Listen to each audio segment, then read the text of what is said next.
자, 일단 이야기부터 가볍게 한번 떨고 갈게요.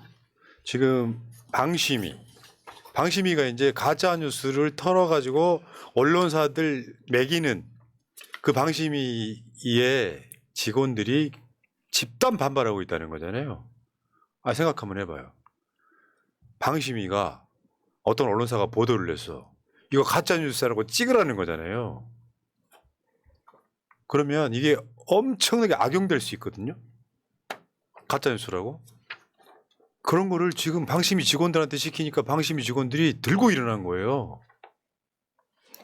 방심위 직원이 200명 정도인데 150명이 서명을 했습니다. 이거는 진짜 아무도 일을 하지 않겠다는 거죠. 그 앞서서 방통심의 팀장들이 11명이 또 여기에 대해서 입장을 밝혔었는데 표현의 자유 침해할 우려가 있다. 근데 직원들 입장으로서는 방심위에서 지금 인터넷 매체 가짜뉴스 이런 거 선별하는 것 자체가 불법적인 행위, 위법적인 행위라는 거를 인식하고 있는데 내가 거기에 가담하면 나중에 내가 처벌받을까 두려운 거죠. 그렇죠. 그게 제일 크죠. 그렇죠. 그러니까 방심위 직원들 입장을 생각해 봤을 때는 이걸 누가 나를 보호해 주지도 않을 거고 정권 바뀌고 나면 이 책임은 모조리 다 내가 질 거고 또 대한민국의 유구한 전통이 있잖아요. 책임자는 책임 안 지는 거. 그리고 밑에 있는 일개 직원들만 책임을 지게 되는 이 구조 하에서 본인들이 본인들 안전하지 않은 게 제일 큰 문제인 거죠, 사실. 솔직히 말씀드리면요, 윤석열 씨 지금 뭐 저 외국 나가 듣고 계실지 모르겠지만 이거 있잖아요. 가짜 뉴스 하면 물론 뭐 진보 진영 유튜브 같은 데서도 가짜 뉴스는 할 수 있겠죠. 정말 말도 안 되게 음모론을 섞어가지고. 근데 가짜 뉴스의 원상은 소위 말하면 윤석열 지지하는 극우 유튜버들이야. 그 한동훈 삼촌 TV 같은 거. 걔 구속됐잖아, 법정에서. 그런 식인데 자기한테 불리한 뉴스가 나오면 뭐 대장동 뉴스라든지 주가 조작 뉴스라든지 이런 게 나오면은 다 가짜 뉴스라고 윤석열이 이번에 그 저 새마을 운동 새벽종이 울렸네. 거기 가서도 가짜 뉴스 이야기하는데 그 새마을 운동 뭐 거기 또는 바르게 살기였구나. 착하게 살기인지 바르게 살기인지 모르겠는데 거기 갖고 그 회장이라는 사람이 뱉어내는 게 가짜 뉴스예요. 문제는 이것도 공정, 형평성에 너무 문제가 되는 거예요. 이런 짓 하면서도 부끄러운 줄을 몰라. 그 방심위는 사실은 방심위는 정확히 말하면 그 국가기관 아니에요. 우리가 저 금융감독원처럼. 국가기관은 아닌데 여기 지금 낙하산 내리 꽂아가지고 아까 그 저 현판식 비슷하게 가짜뉴스 심의 전담센터. 그러니까 본인들이 무슨 사법기관도 아닌데 가짜뉴스가 무엇이다라고 정확하게 정해지지도 않은 상황에서 센터 직원들한테만 골라내라고 하니 근데 사실 이 센터의 목적은 뭡니까? 진짜로 가짜뉴스를 색출해내라는 게 아니라 이 정권에 맞지 않는 뉴스를 그렇지. 색출해라는 거라는 거를 직원들은 이미 알고 있는 네. 겁니다. 본인들의 피해는 막겠다는 거죠. 자, 방심 이야기가 그렇고요. 내부에 반발이 있다는 거고 심하게 있다는 거고 저는 업무 제대로 못해요. 왜? 아까도 말씀하셨지만 이거를 잘못 봐가지고 나중에 이 사람들이 처벌받을 수 있기 때문에 자, 두 번째가 이제 KBS 내부의 동요가 심해요 또. 왜냐하면 오면 안 될 놈이 왔거든. 이게 나는 이런 표현을 하고 싶어요. 이명박 때와 박근혜 때와 또 달라요 지금 시대가. 완전히 다르죠. 다른데 이명박 때 식으로 찍어 누르려고 하니까 쉽게 표현해서 막 저 KBS 직원쯤 되면요. 대한민국 최고의 엘리트예요. 방송사 들어가고 싶은 원톱 원픽 KBS 직원들이 보기에 자기보다 떨어지는 놈이 온 거야. 그렇죠. 언론계에 윤석열이 온 거예요. 딱 그런 느낌 아니야. 너 같은 놈이 왜 우리를 장악하려고 그래? 이런 느낌이어서 지금 KBS 기자협회가 내부 게시판에 이제 글을 쓰고 뭐 성명 내고 이런 건데요. 박민희 9시 뉴스를 사유화했다 이거예요. 사유화. 이것도 국민의 것이잖아. 그래서 KBS 로고송도 국민의 방송 KBS 한국방송 그렇잖아요. 근데 박민의 방송이 사유화가 되는 거지. 지가 뭔데. 너무 이름도 딱인 것 같네요. 박민의 방송. 가짜 뉴스를 어떻게 해야 되느냐. 우리나라만 가짜 뉴스로 고민을 한 건 아니거든요. 유럽도 마찬가지고 미국도 마찬가지고. 그래서 이제 전 세계적인 석학들이 모여가지고 가짜 뉴스를 어떻게 다뤄야 되는가에 대해서 토론을 한 적이 있어요. 근데 결론은 그거였어요. 가짜 뉴스는 분명히 사회의 해악이고 가짜 뉴스를 그냥 두는 건 문제가 될 수 있는데 가짜 뉴스를 색출해서 처벌하거나 혹은 불이익을 준다는 것 자체가 국가가 국민의 자유로운 표현의 자유를 억압하는 행위가 되기 때문에 이게 더 위험하다는 거였어요. 그 어떤 것보다. 예를 들어서 우리도 보고 있으면 하다 보면 방송 같은 거 하다 보면 가짜 뉴스 보면 빡치잖아요. 그럼 분명히 이런 가짜 뉴스를 과연 어떻게 다스려야 될 것인가에 대해서 고민을 할 수밖에 없고 결국은 성숙한 시민 의식을 통해서 해결해 나가야 된다. 뭐 이런 식으로 결론이 날 수밖에 없는데 가짜 뉴스가 문제가 있다고 해서 국가나 국가 기관들이 권력을 이용해 가지고 가짜 뉴스를 선보는 순간 우리 입을 막는 거예요. 예를 들어서 가짜 뉴스라는 게 어떻게 정의를 하느냐에 따라서 나 오늘 점심 먹고 왔어. 이것도 가짜 뉴스일 수 있어요. 자기네들이 원하는 대로 원하는 방향에서 원하는 표현이 아니면 뭐든지 다 가짜 뉴스로 만들어 버릴 수 있는 위험한 무기. 그렇지. 11시에 먹었는데 점심이냐 이게 아점이지 이런 식으로 계속해서 그렇죠. 특정 기준이었기 예. 때문에. 자, 근데 이번에 박장범 이제 9시 뉴스 새 앵커가 사과한 것 중에 하나만 볼게요. 얼마나 어처구니 없는지. 이소정 앵커가 있을 때 그 서울시장 선거 때 오세훈과 생태탕 그거 있잖아요. 네. 땅 보러 갔는데 뭐 장인과 처남이 같이 왔다 뭐 여러 있을 때 이제 오세훈 생태탕 사건인데 그때 KBS 보도 어떻게 했냐면은 봐봐요. 그다음 제가 오보님 아시냐고 그래서 이야기를 다 했습니다. 그다음에 여기 보면 나오죠. 이게 KBS 보도였어 당시에.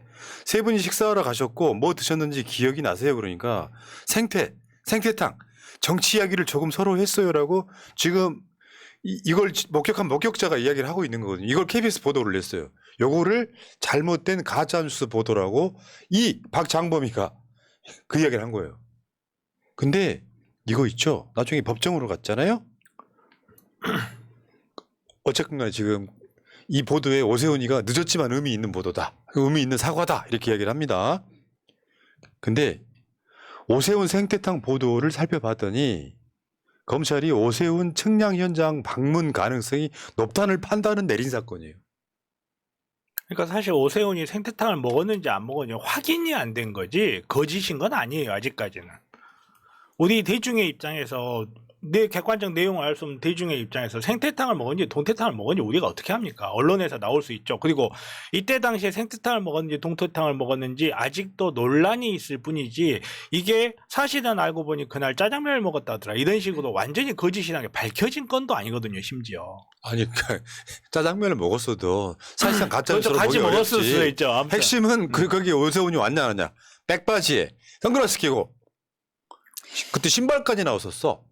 그렇죠. 뭐 신고 왔다. 그렇죠. 페라가모. 그래서 아. 페라가모 브랜드의 이미지 타격이 엄청 컸습니다. 근데 지금 이 뉴스를 4분을 이야기를 했다고 하잖아요. 근데 보통 뉴스의 꼭지가 1분 30초에서 길면 2분 정도 나가는데 4분이라는 거는 엄청난 할애를 했다는 거거든요. 저는 이거는 정부 차원에서 이걸 밀어라 하지 않았을 일인데 이거는 김어준을 타겟이라고 생각합니다. 그렇죠. 저는. 김어준이 타겟, 동시 타겟이기도 네. 한 거고 이게 그렇게 잘못해서 사과할 일이면 이재명 당시 대통령 후보에 대한 그 어마어마한 보도들 대표적으로 조폭, 돈 뭉치 전달 이런 보도에 대해서 왜 사과 안 해요? 똑같아야지 그러면 최소. 근데 진짜 아까 이제 KBS 기자협회가 성명을 냈다 그랬잖아요. 또는 PD들 내부적으로 반발하고 있잖아요. 문제는 뭐냐면은 아직 진위가 가려지지도 않은 뉴스에 대해서 그렇죠. 9시 뉴스 앵커가 사과를 해버리면 이 새끼들 그러니까 기본이 안 돼 있는 게 뭐냐면은 이걸 보도한 기자한테 반론을 들어야지. 반론을 드려야 될 뿐만 아니라 이거를 사과해버리는 순간 어떤 사실관계가 한쪽으로 확정이 돼버리는 거예요. 이 사과하는 행위 자체가 또 하나의 가짜뉴스로 평가될 수도 있는 거예요. 아니 이거 법원의 판단도 끝나지 않았고 이게 했다는 것 자체가 이게 왜 아닌지에 대해서 설득력 있는 걸 내놔야 되거든요. 근데 그것도 아니었어요. KBS 기자 정도 되면요. 검사들보다 스펙 좋은 사람 수두룩 복잡해요. 기자들이 보기엔 박장범이는 그냥 원래 저 KBS 내에 권력이 빌붙어 있던 자잖아요. 그런 거를 보고 있으면 가짜는 거지. 우리가 윤석열 가짜게 생각하는 똑같은 거예요. 그러니까 심리적으로 아니 우리가 한 보도를 가짜 뉴스로 그것도 같은 구성원인 KBS 9시 뉴스 앵커가 그거를 사과를 해. 이런 짓거리 하고 있는데 사실은 이게 앞으로의 KBS 보도의 방향성인 거 아니에요.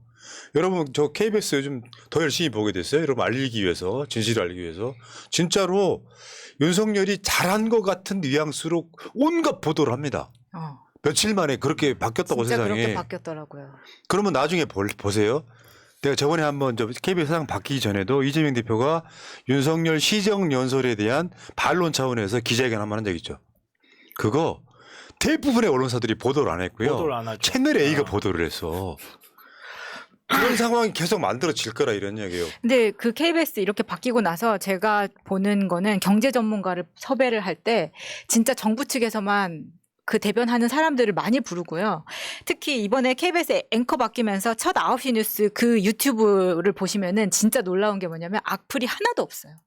그러니까 댓글이 한 600개 넘게까지 달린 거를 봤는데 진짜 악플이 조금이라도 달린 거는 전부 다 삭제를 했고요. 그래서 불시에 새벽에 들어가서 최신 글로 이렇게 정렬시켜서 보잖아요. 그러면 악플이 달려 있는데 나중에 이 사람들 출근 시간에 들어가면은 그 악플이 또 다 사라져 있습니다. 그러니까 이 KBS 지금 사장 바뀌고 나서 올라오는 유튜브에는 칭찬 일색이에요. KBS가 드디어 제자리를 찾았다. 네.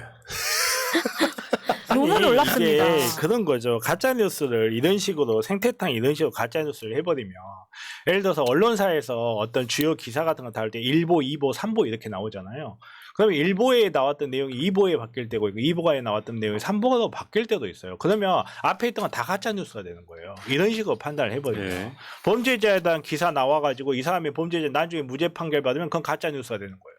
이런 식으로 판단하면 어떡합니까? 그리고 이제 더 그 문제는 제작진에게 방송 제작 프로그램 제작에 개입하지 말라고 방송법이 만들어져 있죠. 네. 심지어 청와대 홍보수석이던 이정현이가 방송사 PD한테 전화해가지고 아따 좀 봐주시오 해도 그게 유죄가 나온 사안이란 말이에요. 근데 박민희는 사장도 되기 전에 이미 KBS 간부들을 접촉한 의혹이 있어요. 그래가지고 취임도 하기 전에 사실상 모든 작업을 끝내는 말하자면 프로그램 제작에 개입하고 방송사 사장이 임명되기도 전에 인사에 개입하는 저 박민희 저러면은 지금은 저렇게 이제 완장차고 그 저 무슨 조중동문 문화일보 출신의 구구 기자 기레기 하나가 KBS를 점령군처럼 돌아다니는 거지. 옛날 같으면은 군복 입고 별 2개 딱 달고 KBS 돌아다니면은 KBS 쪽 입장에서 보면 원래 있던 사람들 그 사람은 점령군인 거잖아요. 계속 수근수근 할 거 아니에요. 근데 문제는 그나마 다행인 건 정상적인 시민들은 예전부터 KBS 안 봐왔다는 거. 나 그 말은 드리고 싶은데 그렇다 치더라도 저렇게 악랄하게 언론 장악을 노골적으로 하면요. 저 나중에 윤석열 탄핵사에 들어간다니까요. 저는 여기에서 금이 가기 시작할 거라고 봐요. 네. 개인적으로는 그래 보는데 정말 하는 거 보면 거침이 없죠. 왜? 검찰이 수사를 안 하면 막을 수 있는 방법이 없어요. 우리나라에서는. 아 그러니까 금방 끌어내려진다니까요. 내가 말씀드렸죠. 윤석열 끌어내리는데 가장 먼저 앞장설 사람들이 언론이라고. 숨 죽이고 있다가 윤석열 뭐 하나 큰 건 터지죠. 그때는 어마어마하게 물어뜯는 게 또 언론의 특성이기도 해요. 그중에서 가장 재빠르게 물어뜯는 애들이 TV조선 이런 애들. 안 되겠다 싶으면은 태세전을 엄청한 애들 있잖아요. 그런 거지. 자 어쨌건 내부적인 반발을 저는 이렇게 봅니다. 이게 KBS 지금 구성원들이 동력이 안 생길 때 그 시작점이 뭐였냐면 수신료 분리징수였잖아요. 근데 KBS가 워낙 보도를 못해서 보수 진보할 것 없이 KBS 개혁해라고 나섰던 이유는요. 연대할 만한 심정적, 감정적 동질감이 안 생겨서라는 말씀도 한번 드려볼게요. 자성하시기 바랍니다. 진짜로 KBS를 국민들이 욕하지 말고 저 정도면 됐다. 공정한 보도하고 있다라는 걸 여러분들 진짜 하셨을까요? 나 그것도 궁금해요. 여기까지 하겠습니다. 자, 분노의 질주님. 어제 배당금 받은 거 마차님 때문에 쏜다. 와. 배당금 겁나 많이 받으셨죠 지금. 감사합니다. 지금 근데 이게 뭐야? 배당금 2만 원 받아서 1만 원 쏘시는 거예요. 50%나 쏘셨어요. 자, 다음에 이연화님. 새벽찬 이슬만큼이나 영롱할 것 같은 정변 응원 드려요. 이보세요. 새벽 이슬. 이연화님과 무슨 관계야? 저는 모릅니다. 이것도 가짜 뉴스예요. 이연아님께서는 국민의힘 색깔로 슈퍼챗을 쏴주셨습니다. 감사합니다. 예. 유일하게 빨간색이 좋을 때는 이럴 때예요. 참. 자, 다음 주제로 갈게요.